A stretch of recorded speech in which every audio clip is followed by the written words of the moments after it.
Assalamualaikum warahmatullahi wabarakatuh. Bismillah, alhamdulillah, salatu wassalamu ala rasulillahi wa ala alihi wa sahbihi wa mawalah. La hawla wa la quwata illa billah, ma ba'du. Hamba Allah yang dimuliakan, sahabat seperjuangan di mana saja berada, alhamdulillah di hari yang kesekian Ramadan yang sesaat lagi akan berakhir, Allah Subhanahu wa Ta'ala telah memberikan kesempatan terbanyak bagi kita untuk mengikuti dan menjalankan semua perintah-perintahnya dan mengoptimalisasikan, meminimalisirkan, mengoptimalkan ibadah kita dan meminimalisir perilaku-perilaku yang dilarang oleh Allah Subhanahu wa Ta'ala.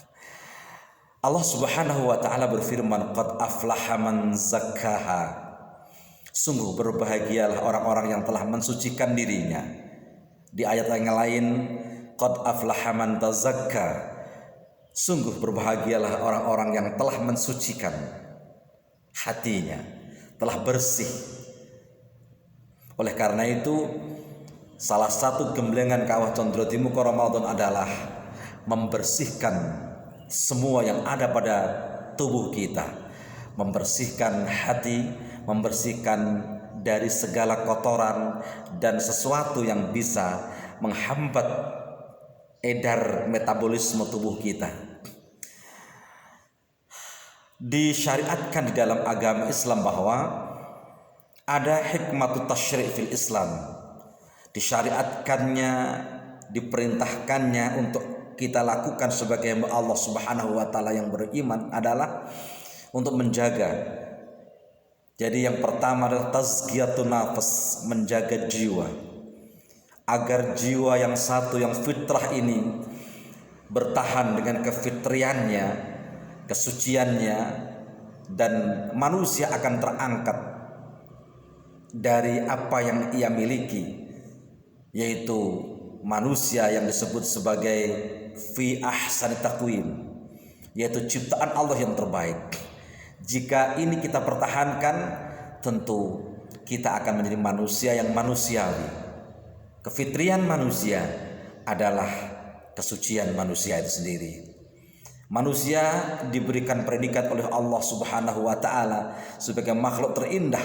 Tentu ketika orang itu betul-betul manut dawuh apa yang diperintahkan oleh Allah Subhanahu wa Ta'ala, sehingga yang diperintahkan melalui lisan suci baginda Rasulullah Sallallahu Alaihi Wasallam, manusia akan terangkat nilai kemanusiaannya.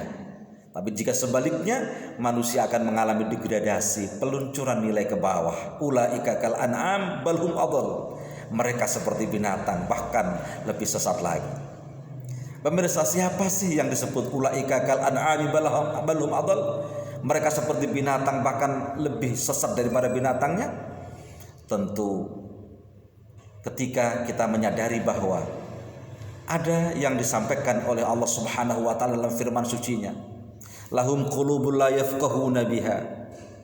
Ayat sebelumnya, walaqad zara'na li jahannama katsiran minal jinni wal ins lahum qulubun la yafqahuna biha wa lahum a'yunun la yubsiruna biha wa lahum adhanun la yasma'una biha ulaika kal an'ami bal hum adall, ila akhir ayat. Wa laqad zara'na li jahannama katsiran minal jinni wal insi. Sungguh yang akan menjadi sumber energi panas, istilah pesantren, sing bakal dadi obong-obonge geni neraka adalah golongan jin dan manusia.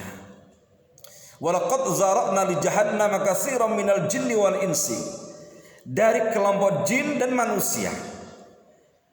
Tetapi jin dan manusia yang bagaimana? Ditegaskan ayat berikutnya, lahum qulubul la yafqahuna biha. Allah anugerahkan, ciptakan hati dan perasaan, tetapi hati dan perasaannya tak pernah untuk mensyukuri nikmat Allah. Lahum qulubul la yafqahuna biha. tidak bisa memahami tentang hakikat ciptaan Allah Subhanahu wa taala. Tidak mentafakuhi hati yang satu penuh sejuta rasa, tapi tidak ada selintas pun dari rasa yang sejuta itu untuk mensyukuri nikmat Allah Subhanahu wa taala, untuk berucap terima kasih kepada Allah Subhanahu wa taala, bahkan meninggalkan ciptaannya, meninggalkan Allah Sang Maha Penciptanya, Al-Khaliq. Ketika manusia sudah meninggalkan dari Allah Subhanahu wa taala, ulaika kal an'am walau a'yunul la yubsiruna biha. Yang pertama, walau a'yunul la yubsiruna biha. Yang kedua, artinya yang pertama adalah lahum qulubul la yafqahuna biha, punya hati dan perasaan tetapi tidak pernah mendekatkan diri kepada Allah, memahami tentang Allah, apalagi beribadah kepada Allah Subhanahu wa taala. Yang kedua, walau a'yunul la yubsiruna biha, dia punya mata, bisa memandang jagat alam maya pada ini, tapi matanya tak sedikit pun tak pernah jua melihat ayat-ayat Allah yang terucap Al-Quranul Karim, tidak pernah membaca Al-Quran. Bahkan ketika melihat suasana indahnya dunia ini, tak pernah mata ini mewujudkan dalam ucapan hamdalah, subhanallah atau masya Allah. Walam a'danu la yasma'una biha, dia punya telinga, Allah ciptakan pendengarannya, tetapi tak pernah mendengarkan dauh-dauh suci, dauhnya Nabi, dauhnya Allah Subhanahu wa taala. Nauzubillahi min dzalik. Ulaika kal an'am bal hum adall, mereka itu seperti binatang, bahkan lebih sesat lagi. Kalau kerbau sapi disembelih, ikannya menjadi santapan, menjadi salah satu hal yang sangat enak dimakan. Tetapi ketika manusia mati tetapi tidak mempunyai nilai-nilai ketuhanan dan dia tidak mau mendekatkan diri kepada Allah, tidak mau beribadah, maka lebih baik binatang daripada manusia seperti ini. Ramadan adalah bulan tazkiyah, penyucian jiwa. Oleh karena itu, semoga satu hati yang sejuta rasa ini tersucikan jiwa kita dengan mentauhidkan, meyakini Allah Subhanahu wa taala. Karena keyakinan kepada Allah, tauhid ini yang akan memberikan perisai diri ketika menghadap kepada Allah Subhanahu wa taala. Bagaimana caranya?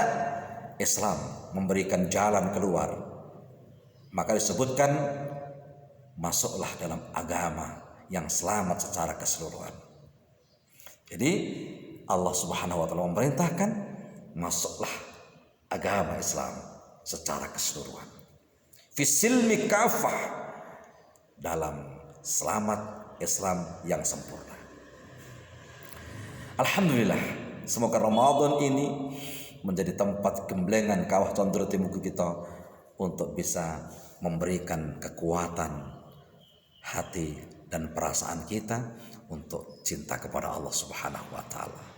Tajdidun niyah, tajdidur ruh, tajdidut tauhid, untuk memperbaharui niat hidup kita, memperbaharui semangat kehidupan kita, memperbaharui keyakinan kita. Artinya memperbaharui kembali yang tidak dekat dengan Allah, yang bahkan menjadikan kita jauh kepada Sang Pencipta.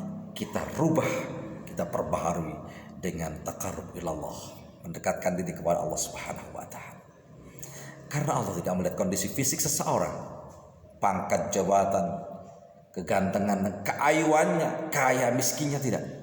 Walakin yanzuru ila qulubikum wa amalikum. Akan tetapi Allah Subhanahu wa taala melihat hati, perasaan dan amal perbuatan kita. Inna akramakum indallahi atqakum. Sesungguhnya yang paling mulia di sisi Allah Subhanahu wa taala orang-orang yang bertakwa. Tujuan puasa adalah membangun kehidupan ini, membangun jiwa kita agar memasuki wilayah zona spiritual dan zona suci, la'allakum tattaqun, yaitu menjadi orang-orang yang bertakwa, agar kita menjadi orang yang bertakwa. Subhanallah, semoga Ramadan ini yang suci ini kita tidak terlewatkan dan tidak melewatkan kesuciannya, tetapi kita